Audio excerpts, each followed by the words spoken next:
Right అది YSR Congress party manifesto 2024 release చేసిన అనంతరం సీఎం జగన్ ఆ మేనిఫెస్టోలో పొందుపరిచిన ప్రతి సంక్షేమ పథకాన్ని కూడా వివరించడం జరిగింది.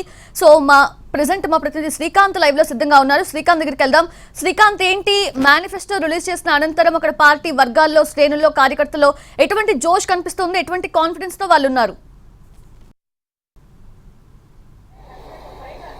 ఖచ్చితంగా కూడా ఏదైతే వైసీపీ నేతలు ఎదురు చూస్తున్నారో అదేవిధంగా ప్రజలకు సంబంధించి గతంలో 2019లో మేనిఫెస్టో ఏ విధంగా పార్టీ గెలుపుకి దోహదపడిందో అదేవిధంగా ఈసారి కూడా మేనిఫెస్టోలో అన్ని అంశాలు కూడా అన్ని వర్గాలని కూడా కవర్ చేస్తూ కూడా ముఖ్యమంత్రి జగన్మోహన్ రెడ్డి మేనిఫెస్టో అంశాలు పొందుపరిచినట్టుగా అయితే వైసీపీ వర్గాలు అయితే వాళ్ళ అభిప్రాయం వ్యక్తం చేస్తున్నట్టుగా మనకు తెలుస్తుంది. ప్రధానంగా చూస్తే ఏదైతే సంక్షేమ పథకాలు ఉన్నాయో వాటన్నిటిని కూడా కొనసాగింపుతో పాటుగా వాటికి సంబంధించిన లబ్ధి మరింత ఎక్కువ మందికి ఎక్కువ లబ్ధి చేకూరే విధంగా కూడా ఈసారి మేనిఫెస్టోలో అంశాలు కూడా ఈ మేనిఫెస్టోలో ప్రధానంగా కూడా పెట్టినట్టుగా మనకి అర్థమవుతుంది. ఒకసారి మనం ఈ పథకాలన్నీ కూడా పరిశీలిస్తే గతంలో ఏదైతే ఎక్కువ మందికి ఈ వైసీపీకి సంబంధించిన మేనిఫెస్టో చేరువైందో వైఎస్ఆర్ చేయూతకు సంబంధించి గతంలో 75,000 ఇస్తే ఇప్పుడు దాన్ని 1,50,000కు కూడా పెంచుతూ నిర్ణయం తీసుకున్నారు. ఇక వైఎస్ఆర్ కాపు నేస్తాన్ని 60,000 ఇస్తే ఈసారి కొత్త మేనిఫెస్టోలో 1,20,000కి దాన్ని పెంచడం జరిగింది. ఇక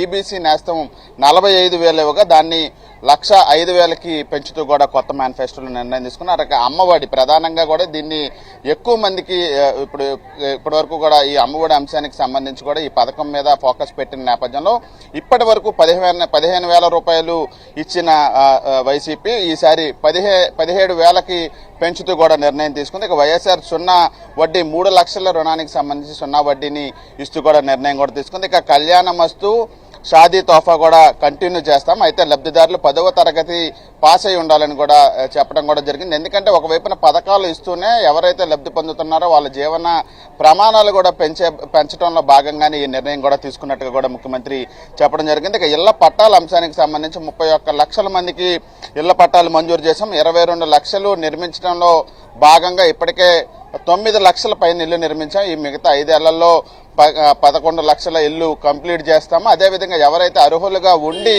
ఇంకా ఇళ్ల పట్టాలు పొందలేదో వాళ్ళందరూ కూడా అప్లై చేసుకోవచ్చు. వాళ్ళందరికీ కూడా ఇళ్ల పట్టాల మంజూరు, ఇళ్ల స్థలాల మంజూరు అనేది కంటిన్యూ చేస్తామనేది కూడా చెప్పడం జరిగింది. ఈసారి కొత్తగా పట్టణాల్లో మధ్యతరగతి వర్గాలు కూడా ఇళ్ల స్థలాలు పొందడానికి సంబంధించి ఎంఐజీ లేఅవుట్లను కూడా సిద్ధం చేస్తున్నాము. అందుకు సంబంధించి వాళ్ళకి ప్రభుత్వంకి సంబంధించిన ధర ఏదైతే ఉంటుందో దాని ద్వారానే ఈ మధ్యతరగతి వర్గాలకు కూడా ఇళ్ల స్థలాలను అందించడానికి కూడా ఈ ఎంఐజీ లేఅవుట్లు అనేది ఉపయోగపడతాయనే అంశాన్ని కూడా ఈ సందర్భంగా మేనిఫెస్టోలో పొందుపరిచారు. అదేవిధంగా 1,000 కోట్లు ఏడాదికి దీనికి ఖర్చు చేస్తామని కూడా చెప్తున్నారు. అదేవిధంగా పింఛన్ల పంపే అంశానికి సంబంధించి కూడా ఒక కీలక నిర్ణయాన్ని మేనిఫెస్టోలో పొందుపరిచారు. 3,500 రూపాయలకి ఈ పింఛన్ని పెంచుతూ నిర్ణయం తీసుకున్నారు. అయితే 2028 జనవరిలో 250 పెంచుతాము, 2029లో మరొక 250 పెంచుతాము. ఎందుకంటే ఇప్పుడు 3,000 ఇస్తున్నాము. ప్రస్తుతం ఉన్న ఆర్థిక పరిస్థితుల నేపథ్యంలో పెంచే 500 అనేది 250 2 దఫాలుగా 2028,